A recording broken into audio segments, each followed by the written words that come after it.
Welcome to CSK Darbar. இன்றைக்கி நம்ம பார்க்க போகிற மூவி ரிவ்யூ எஸ்.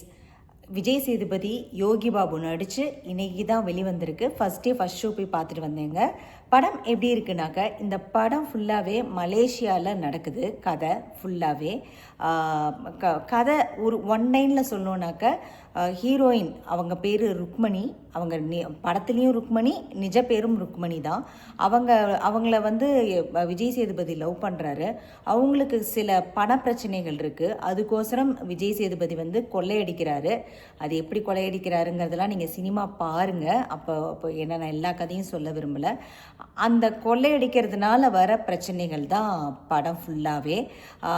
அதில் 2 வில்லன்கள், ஒன்று பப்ளு, இன்னொன்று இந்த கேஜிஎஃப்ல நடித்த வில்லன் ஒருத்தர். 2 மேஜர் வில்லன்கள். அதை வச்சு ரிவால்வ் ஆகி படம் எடுத்திருக்காங்க. படம் இது நீங்கள் எந்த ஜான்ராலையும் சேர்க்க முடியாது. மீனிங் நீங்கள் காமெடியும் இருக்குது, ஆக்ஷனும் இருக்குது. ஃபுல் ஆக்ஷன் ஃபிலிம் கிடையாது, ஃபுல் காமெடி ஃபிலிம் கிடையாது. எல்லாமே மிக்ஸாக இருக்குது இந்த படம். ஆக்ஷன் இருக்குது, காமெடி இருக்குது, எல்லாமே இருக்குது.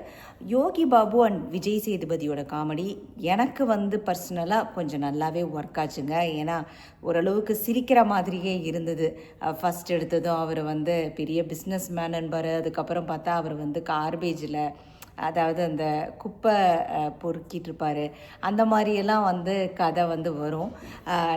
நல்லாவே ஒர்க் ஆகிருக்கு. அதாவது விஜய் சேதுபதிக்கும் யோகி பாபுவுக்கும் உள்ள அந்த காமெடி சீன்ஸ் எல்லாமே எனக்கு பர்சனலாக ரொம்ப பிடிச்சிருந்தது. ரொம்ப நாள் கழித்து, அதாவது மிக்ஸ்டாக படம் பார்க்குறது ரொம்ப நல்லா இருந்தது.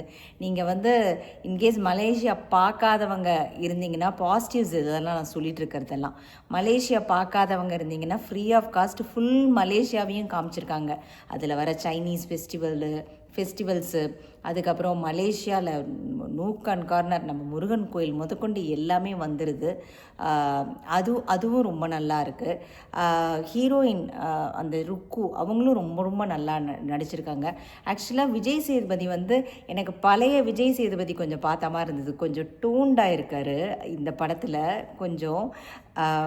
அதே மாதிரி நான் சொன்ன மாதிரி இவங்க 2 பேத்துக்கும் அந்த கதையும் கதைக்களம் ஒரு மாதிரி நல்லா இருந்தது. ஆக்சுவலாக இதில் நெகட்டிவ்ஸ் அப்படின்னு சொல்லணும்னாக்க, கொஞ்சம் செகண்ட் ஹாஃபில் கொஞ்சம் லேக் இருந்ததுங்க. ஒரு 10 மினிட்ஸ் 20 மினிட்ஸ் கொஞ்சம் லாங்காக இருந்த மாதிரி எனக்கு தோணுச்சு. அதை தவிர என்ன சொல்கிறது, மலேசியாவில் ஈஸியாக அவங்க கொள்ளையடிக்கிற சீன்ஸ் எல்லாம் இருக்கு இல்லைங்களா,